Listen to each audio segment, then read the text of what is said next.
biram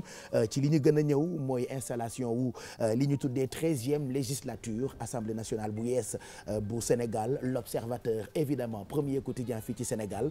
ci xëtam ñoo ngi lire ci français installation de la 13e législature présidence de l'assemblée Niass lion indomptable. voilà L'Obs kon Pape Cheikh ni nga ko waxee dersi ci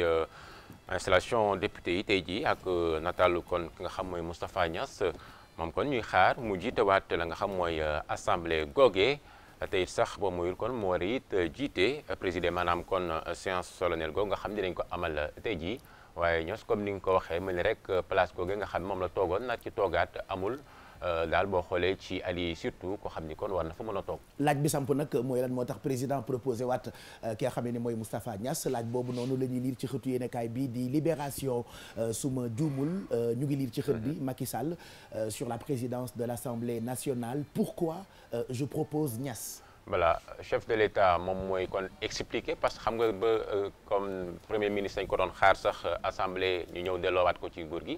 ci biir kon yéenekaay gi di nga gis que ni njiitu réew mi lépp loo xam ni mu ngi koy xaaraat ci nga xam ni mooy président Moustapha Niass mi samp candidature am pour mu nekk njiitu assemblée kon lam cee xaar mu ngi mel ni rek liggéey nga xam ne nii kon mu ngi koy bëgg ci mbooleem allié yi ngir assemblée googee li ñuy xaar ci moom moo xam ñu construire ko ak it jox député yi seen gëdd loolee mun a antu. ba ci yéenekaay bi di enquête xëy na tey ak li nga xam ne ni moo nar a xew ca assemblée nationale installation de l'assemblée nationale aujourd'hui Macky arme ses députés. waaw xam nga démb am nañu waxtaan moom njiitu coalition Benno Bokk Yaakaar rawatina président APR daje kon ak député ya nga xam ni ñoo bàyyeekoo ci coalition boobu ñu leen di samp tey jii ci assemblée nationale kon waxtaan gi am ak ñoom démb lu bëri wax na leen ko moo xam ci ñi ñuy xaar ñu war leen tabb bureau bi ba ci président assemblée gi ñu doon wax léegi Pape Cheikh. kon daal mën nañ ni waajal na leen ci lépp loo xam ni ñu ngi koy xaar ñoom ci bis bi ëllëg ak li ñuy xaar ñoom également pour ñu war ko jox askan wi. jotaay boobu sax démb la woon Vox Populi ci la xëy tey du ñu xamal ci xëtam ni détail de la rencontre entre Macky et ses députés une réunion au palais à la veille de la rentrée parlementaire. voilà comme ni ñu ko waxee léegi président Macky Sall dafa mel ni nag saa yu ñuy jëm ci lu nu mel ak it sax yeneen liggéey yoo xam ni ëllëg wala yeneen bis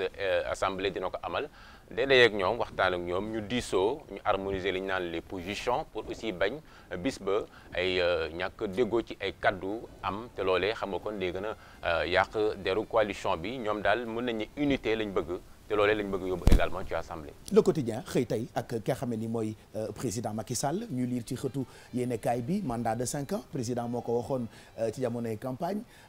taille du gouvernement bokkoon na ci ay kaddu campagne am. décret Aliou Sall et cetera. loolu moo tax yéenekaay bi xëy tey ak li mu tuddee parole de Macky parole en rouge Mame Birame. voilà parole comme aussi mën nañ ko wax promesse engagement. nit ki dañ naan ñaareel kàddoom la am. président dafa mel ni kon yéenekaay bi également loolu la koy fàttali.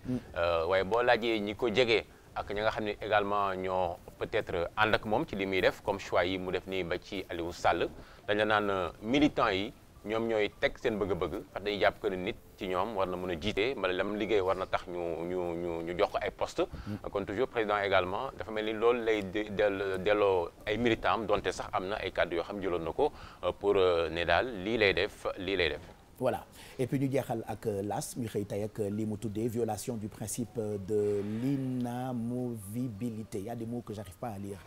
Mame Birame mais ma tanee ko séeréer yi quoi parce que am na mots yu bëri yu ngeen mënul lire. waaw loolu lay faral di am nag Pape Cheikh du ma la ko bañal. surtout chez les séeréer ah. non séeréer nag macha allah. voilà donc ñu ngi lire ci l'As bi un juge menace de quitter la magistrature. voilà xam nga magistrature bi. ba fan yi ñu génn ba njiitu réew mi ba woon mag kii di Abdoulaye Wade moom waxoon na ko ci lu jëm ci magistrature bi ba léegi nag coow da leen di topp ñoom magistrat yi donte sax defoon nañ seen assemblée générale keroog ba nga xam ne sax Souleymane Téliko jiite na ko waaye ki nga xam ne nag moom mu ngi maanaam artu ne boo moyul kon mu génn ci magistrature bi loolee gën a coow lay juraat ci lu jëm ci nañu war a doxalee justice bi ak it la ñuy xaar ci ñoom ak it yenn frustration yi nga xam ne ñaari yéen ci ay magistrat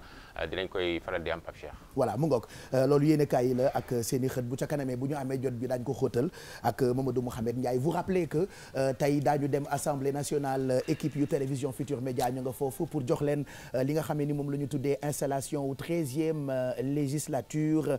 bu Sénégal ak député yu bees yi liñ ci seetlu nag su ma juumul c'est la première fois dans l'histoire Mame Birame